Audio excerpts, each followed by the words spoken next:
தமிழ்நாட்டில் கடந்த 12 ஆண்டுகளில் இல்லாத வகையில் 2024இல் கொலை வழக்குகள் குறைந்திருப்பதாக கூறியுள்ள தமிழ்நாடு காவல்துறை அதே ஆண்டில் தண்டனைகள் அதிகரித்துள்ளதாகவும் தெரிவித்துள்ளது.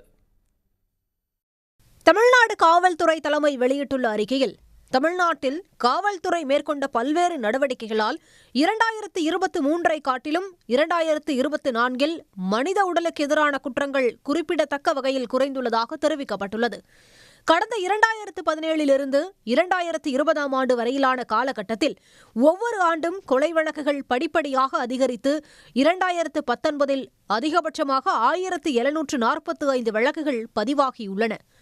ஆனால் 2012க்கு பிறகு அந்த வழக்குகள் தொடர்ச்சியாக குறைந்து கடந்த ஆண்டு மிக குறைவாக 1563 வழக்குகளே பதிவாகியுள்ளதாக தெரிவிக்கப்பட்டுள்ளது. இது கடந்த 12 ஆண்டுகளில் இல்லாத குறைந்தபட்ச கொலை வழக்குகள் ஆகும். அதாவது கடந்த 2012ஆம் ஆண்டில் மாதந்தோறும் சராசரியாக 161 கொலை வழக்குகள் பதிவான நிலையில் 2024ஆம் ஆண்டுடன் ஒப்பிடுகையில் அந்த எண்ணிக்கை 130ஆக குறைந்துள்ளது.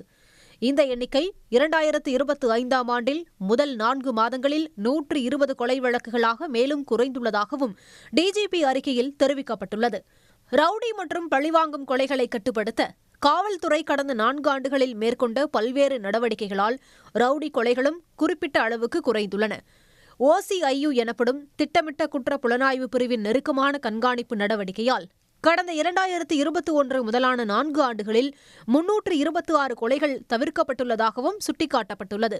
நடப்பாண்டில் ஏப்ரல் வரை 1325 ரவுடிகள் குண்டர் சட்டத்தில் கைது செய்யப்பட்டுள்ளதாகவும், பழிவாங்கும் மற்றும் ரவுடிகள் தொடர்பான கொலைகளை தடுக்க சிறைச்சாலைகளில் உள்ள ரவுடிகளின் நடவடிக்கைகளும் உன்னிப்பாக கண்காணிக்கப்பட்டு வருவதாகவும் டிஜிபி அலுவலகம் வெளியிட்டுள்ள அறிக்கையில் தெரிவிக்கப்பட்டுள்ளது.